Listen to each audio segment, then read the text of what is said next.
ইনশাআল্লাহ আমার একটা পরিকল্পনা আছে, সেটা হলো আমাদের এই গ্রামবাসী, কৈয়ারার গ্রামবাসী, এই গ্রামবাসীকে জাহান্নাম থেকে বাঁচানো, জান্নাতের রাস্তা দেখানো, এটা আমার উপরে ফরজিয়ত দায়িত্ব, একটা ফরজ দায়িত্ব। এই মানুষগুলোকে জান্নাতমুখী করা, সিরাতে মুস্তাকিমের রাস্তা দেখানো, কোনটা শিরক, কোনটা তাওহীদ, কোনটা বেদাত, কোনটা সুন্নত, এটা ক্লিয়ার করা, স্পষ্ট করা আমার উপরে ফরজ। আল্লাহর পক্ষ থেকে প্রদত্ত দায়িত্ব এটা। এই দায়িত্ব পালনের জন্য ইনশাআল্লাহ 1 সপ্তাহ আমি আপনাদেরকে সময় দিব, পুরো 1 সপ্তাহ ইনশাআল্লাহ। 1 সপ্তাহ আমি ওইভাবে ছুটি ঠিক করে বাড়িতে আসবো ইনশাআল্লাহ। 1 সপ্তাহ থাকবো। 1 সপ্তাহে আপনার প্রতিদিন আলোচনা হবে, প্রশ্নোত্তর হবে, শুধু তাওহীদের উপরে এবং সুন্নতের উপরে। কোনটা তাওহীদ, কোনটা শিরক, কোনটা সুন্নত, কোনটা বেদাত, আপনাদের সবার জন্য উন্মুক্ত থাকবে। অর্থাৎ আপনাদের দ্বীনি বিষয়ে যত বিষয় জানার আছে, প্রত্যেকটা বিষয়ে আপনাদেরকে স্পষ্ট করার জন্য শুধুমাত্র দাওয়াতের উদ্দেশ্যে ইনশাআল্লাহ 1 সপ্তাহ সময় দিব। ওই সময়টা আগে থেকে জানানো হবে ইনশাআল্লাহ। আপনারা সেই ক্ষেত্রে আমাকে সর্বপ্রকার সহযোগিতা করবেন। রাজি আছেন তো? হ্যাঁ। এলাকার যুবক ভাইদেরকে আমি বলবো, এবং এই যুবক ভাইয়েরা যারা এখন যুবক, তারা হলো সব আমার ভাতিজা। কি বলেন? আমার ভাই লেভেলের যারা, তারা তো আলহামদুলিল্লাহ যৌবন পার হয়ে গেছে। এখন যারা যুবক, তারা হলো সব ভাতিজা। কিশোর যারা, শিশু যারা, অনেকে নাতি, এখন ভাতিজা নাতিও আছে। কি বলেন? এই যুব সমাজ এই দাওয়াতকে সহযোগিতা করার জন্য, এই তাওহীদের দাওয়াতকে ঘরে ঘরে পৌঁছানোর জন্য ব্যাপক ভূমিকা পালন করতে হবে আমার গ্রামের যুব সমাজকে।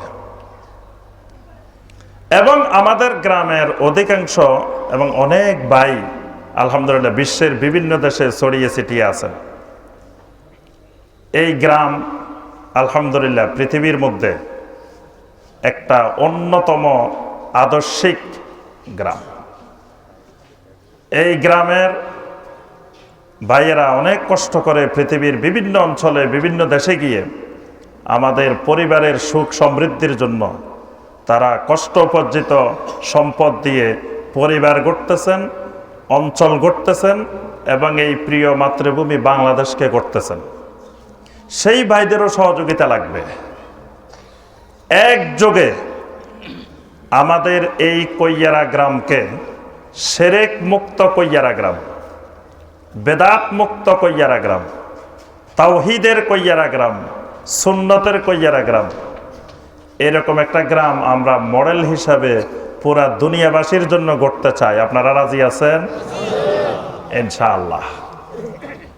এই লক্ষ্যে, এই টার্গেট নিয়ে আমাদেরকে কাজ এগিয়ে যেতে হবে যে এই গ্রামে, কৈয়ারা গ্রামে কোনো শিরক থাকবে না, কৈয়ারা গ্রামে কোনো বেদাত থাকবে না। আমরা চেষ্টা করব তাওহীদের উপরে চলার এবং সুন্নতের উপরে চলার। এটাই হলো আমাদের মূল দাওয়াত। তবে একটা জিনিস খেয়াল রাখবেন, যারা আমাদের এই অঞ্চলে, এই আশেপাশের বিভিন্ন গ্রামে, বিভিন্ন এলাকায়, অনেকেই বাহির থেকে আসেন, বিভিন্ন এলাকা থেকে আসেন, অনেক মসজিদের সম্মানিত ইমাম সাহেবেরা আছেন, ওলামাই কেরামেরা আছেন, তারা বাহিরের থেকে আসেন। আসার পরে তারা আমাদের ব্যাপারে, বা বিশেষ করে আমার ব্যাপারে অনেক কথাবার্তা শুনেন, বিভিন্ন দিক থেকে শুনেন, বলেন। তারা বললে সেটা আমার কাছে আফসোস লাগে না, কারণ তারা আমাকে ওইভাবে চিনে না যেভাবে আপনারা চিনেন। তারা এখন এই সময় এসে, আমার বয়স এখন 40 বছর, 40 বছর বয়সে এসে তারা আমাকে চিনছেন, আমার ব্যাপারে শুনছেন। কিন্তু আপনারা যারা এই গ্রামে বসবাস করেন, আশেপাশের গ্রামে বসবাস করেন, তারা আমাকে 0 থেকে 40 বছর ধরে চিনেন। আমার শিশুকাল, কিশোরকাল, যৌবনকাল আপনারা সরাসরি দেখছেন। আমার আখলাক কি, আমার চরিত্র কি, আমার ছোটবেলা থেকে লেখাপড়ার অবস্থা কি, এই সব আগাগোড়া আপনাদের জানা আছে। আল্লাহ পাক কোরআনে কারিমে বলছেন, ইয়ারিফুনাহু কামা ইয়ারিফুনা আবনাআহুম, যে তারা নবী সাল্লাল্লাহু আলাইহি ওয়াসাল্লামকে এমনভাবে চিনে যেমনভাবে তারা তাদের সন্তানদেরকে চিনে। সন্তানকে মা বাবা বেশি চিনে, মা বাবাকে সন্তান বেশি চিনে না। কারণ সন্তানকে উলঙ্গ অবস্থা থেকে, ছোট অবস্থা থেকে মা বাবা দেখে।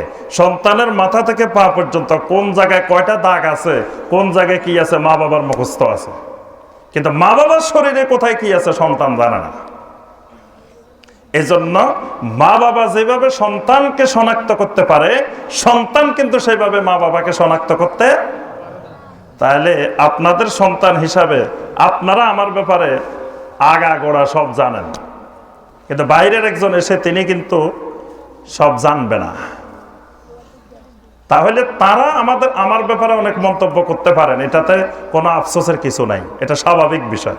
কিন্তু যখন আমার একজন মুরব্বী, আমার একজন বড় ভাই, এলাকার স্থানীয় ভাইয়েরা তারা যদি আমার ব্যাপারে কোনো মন্তব্য করেন, সেটাই দুঃখজনক। এই ব্যাপারে একটা কথা না বললেই নয়,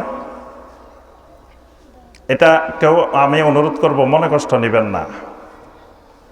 দারগারহাট রাস্তার মাথায় যে মাহফিলটা হয়, এই মাহফিলটা সর্বপ্রথম শুরু করেন তারা আমাকে দিয়ে। প্রথম তাফসিরুল কোরআন আমাকে দিয়ে শুরু করেছে, এবং শুরু করার সময় বলছেন যে যতদিন পর্যন্ত এই তাফসিরুল কোরআন মাহফিল থাকবে ততদিন আপনি এই মাহফিলে তাফসির করবেন। তো আলহামদুলিল্লাহ গত বছর পর্যন্ত এই মাহফিলে আমি তারিখ দিয়েছি, আসার চেষ্টা করেছি। আমার এই এলাকায় কোনো ভাই যদি মাহফিল করতে চায়, তাহলে আমার যে কোনোভাবে আমি চেষ্টা করি তারিখ দিয়ে আসার জন্য। টাকা দিল কি দিল না, আমার গাড়ি ভাড়া দিল কি দিল না, এটা মূল বিষয় না, কিন্তু আমি দাওয়াত দিতে পারছি, এটাই হলো বড় বিষয়। কিন্তু এটা অত্যন্ত আমার কাছে দুঃখ লেগেছে, ব্যথাদায়ক, যে সেখানে বাহিরের যারা ওলামায়ে কেরাম আছেন তারা অনেক কিছু বলতে পারেন, কিন্তু ওখানকার মুরব্বিয়ান যারা আছেন আমার, তারা তো আমাকে চিনেন,